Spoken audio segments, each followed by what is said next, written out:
On our way to Bites of Boston, the South End Gems, come along.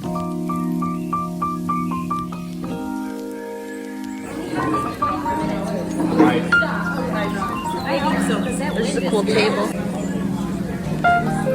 I am. I did.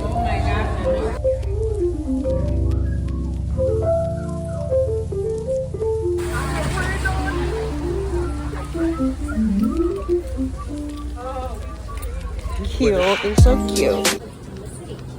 So the South End is actually broken up into 12 different neighborhoods or associations within the neighborhood. And they all have their kind of like their own way of getting together and doing things as neighbors.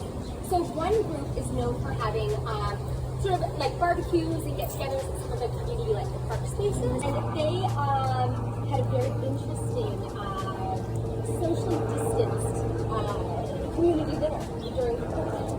So they roasted an entire pig with a bite or a no-go, which is a restaurant. Super Savor was on the tour since the beginning, and it just closed in February. It was an incredible Venezuelan restaurant. The owner was fantastic. There are a couple other locations in Brookline and Cambridge. This is one of the only residential streets that still has the gas lamp.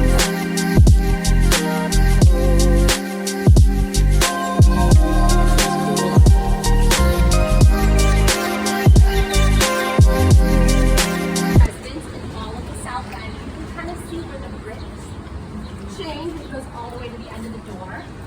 So it's exactly 12 feet wide. Yes, but they do own the whole building. So That's you awesome. got that. And actually I had a guest on the tour a few weeks ago who's super into Zillow. And so he was showing everyone of them. I guess they've got like a sweet roof deck. And so they've got that too. But it is very good. Like this is your house. That's awesome. So, do you know how deep it goes? The only remaining historic wooden home in all of the South End. Wow. It was built in 1830, and there actually used to be 2 historic wooden homes in the South End. The other one made some interesting edits, and so it no longer sort of carries that accolade. So the family that used to live here, they sold in 2018, I believe, maybe 2017. But they lived here for 40 years, raised a family in the 1980s. And a family member was so proud of them being a historic wooden home, so they created a plaque for them.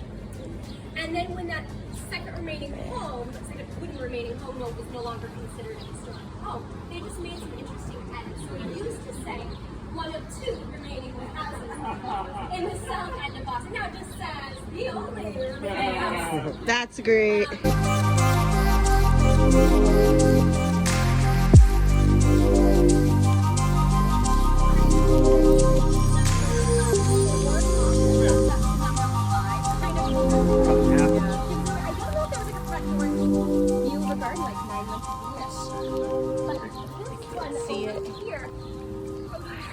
Oh my god, that's huge. Holy crap. Mom. I know, it's super loud. Beautiful, right? Look at how big that is.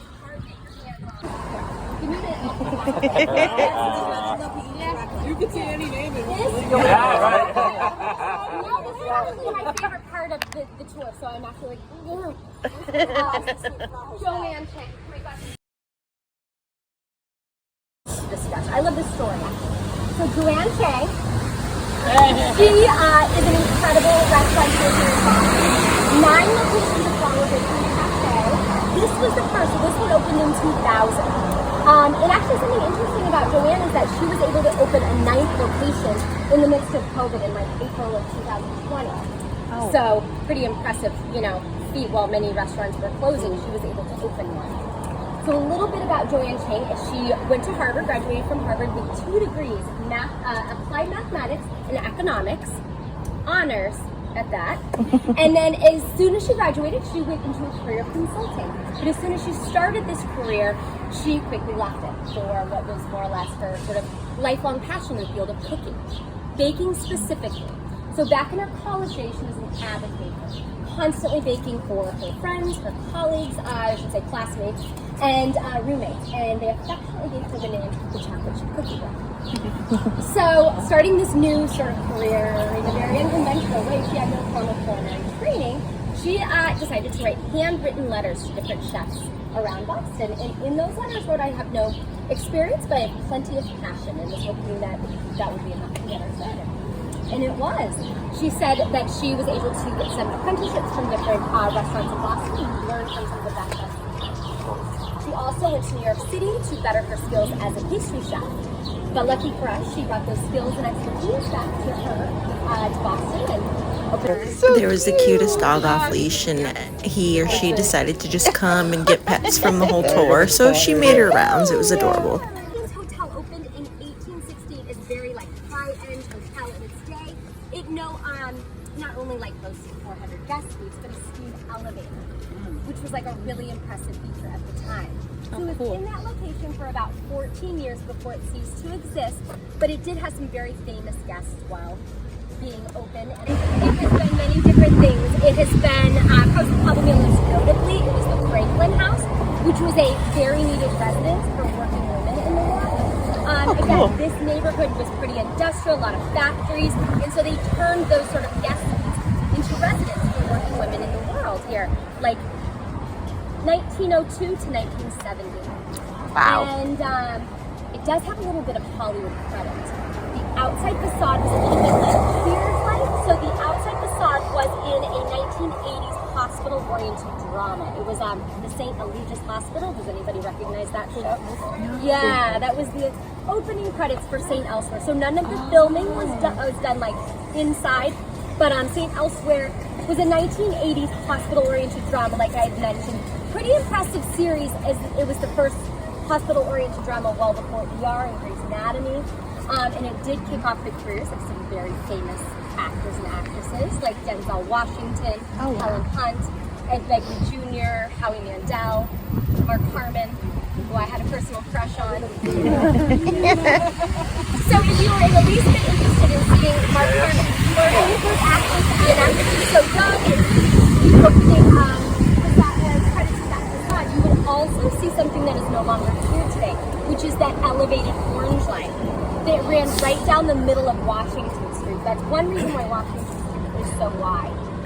It was taken down in the late 1980s. I'm not quite sure the date. I think 1988. But they took it down because it just brought a lot of noise, a lot of dirt, a lot of clamor. And it's interesting because Blackstone Square actually has a sort of sister square across the street. That's Franklin Square. And both have these beautiful fountains that date back to the original park space being 1855. And this is actually the unofficial dog park in the South End. It's kind of unrepresented today. It has no dogs in it. Yeah. It says that, yep. I mean, you think it was like in the, a nice day. They're like running all over, going through the fountain. Apparently this is like the dog park, and that's like the human quadrant. About the history of the South End, and actually Boston as well. I have one visual aid for you. Just a quick map of Boston. So, super quick, this is actually what Boston looked like hundreds of years ago, like 1630s. I think kind of like Pilgrim times.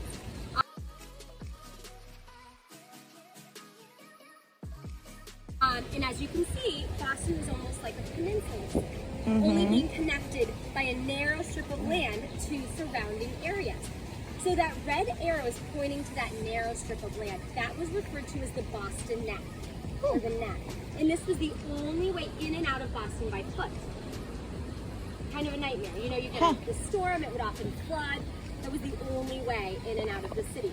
Now this blue line represents Washington Street. So again, it goes all the way up into the heart of Boston. And this black star is kind of where we would be standing today, pretty much. As you can tell, it's kind of on the edge of land and tidal marsh. Now looking at this area over here, this is not like ocean water. This is more like tidal marsh, like wetlands. Okay. And so, at this time, people were comfortably settled in the Beacon Hill area. Very popular area back then, very popular area now. But as more time passed and more people came to Boston, including a huge influx of Irish Catholics, residential space began to get quite tight. So that's when city officials started to look at other surrounding areas for possible residential development. This was important. This was really important to the city because they wanted to keep as many people within the Boston city limits as possible. Basically more money, to be honest, more tax dollars, more votes.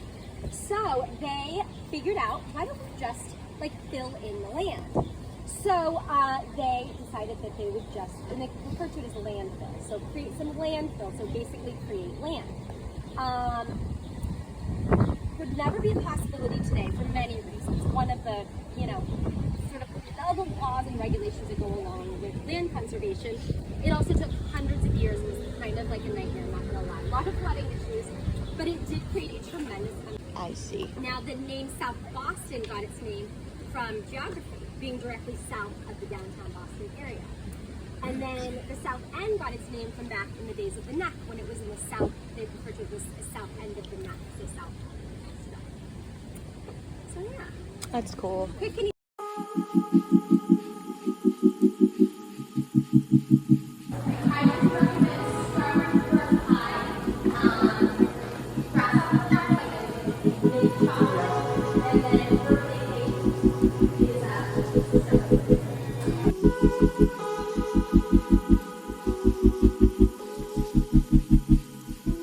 have a few commonalities, one being the four-story low brick front, and then the intricate ironwork.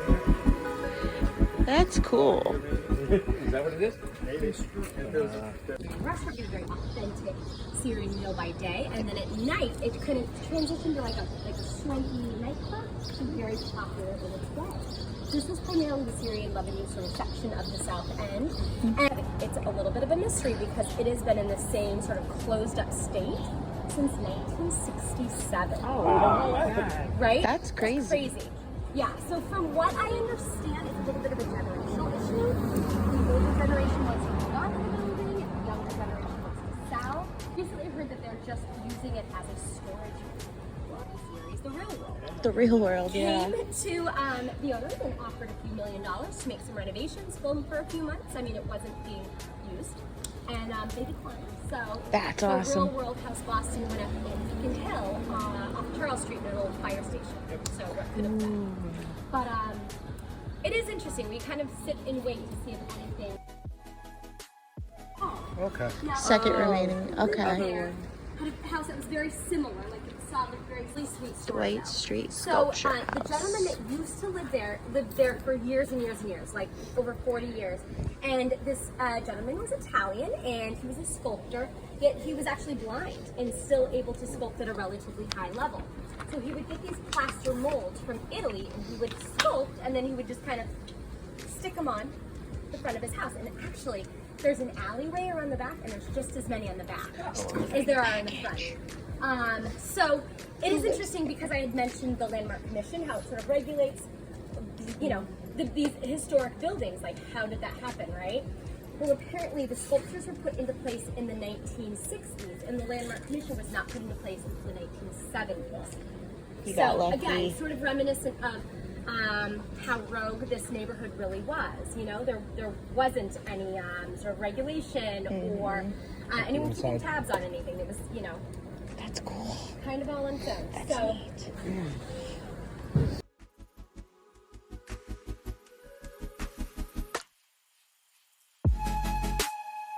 At Formaggio Kitchen, we got the best grilled cheese. It was amazing. They sell wine, cheeses, meats, fresh fruit. Next, we tried the Burro Bar. It's a Mexican kitchen. The inside is awesome. She described it as like a disco type 70s vibe. We got to try their awesome pork tacos and their churros. So good. And last, we got to try the Elephant Walk, which is a Cambodian French fusion restaurant. The inside is gorgeous. The atmosphere is wonderful. We got to try their spring rolls with some snap peas and a fish dipping sauce. It tasted awesome. So all in all, this was a great experience. If you're ever in Boston, I highly recommend to try this out. I will link everything down in the description for booking, etc.